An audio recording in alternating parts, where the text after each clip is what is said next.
మానవుడు అనేక రంగముల్లో అభివృద్ధి సాధిస్తూ ముందుకు వెళ్తున్నాడు. కానీ ఒక్క మరణ విషయంలో మాత్రము జయించలేకపోయాడు.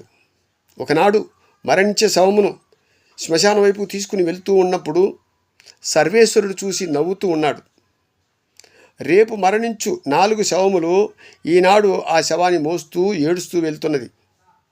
కానీ ఆ శవం కక్షలు, కర్షమలు, కోపాలు, యుద్ధాలు చేశాడు. ఎవరికి లాభం? కులమత భేదాలను కూరుకుపోయాడు. కడకు శ్మశానంలో కూడా కులమత వర్గాలుగా చీల్చారు. మరి చూసారా, శవమును వెంబడిస్తూ ఆత్మ ఏడుస్తూ పోతూ ఉంది. మృత్యుదేవత గమనించి, ఏమి నాయనా, ఎందుకు ఏడుస్తూ పోతున్నావు? నువ్వు పాములాగా బుసగొట్టావు కదా, ఆస్తులు ఎక్కడ పోయినాయి? నీ యొక్క అంతస్తులు ఎక్కడ పోయినాయి? పోని కడకు నీ చేతిలోని చిటికన వేలు ఉంది కదా, ఆ కొసభాగమైనా తీసుకుని రాగలవా? ఎందుకురా ఇంత ఆర్భాటం చేశావు మానవా? కనుక మానవా, ఇకనైనా కక్షలు మానవా.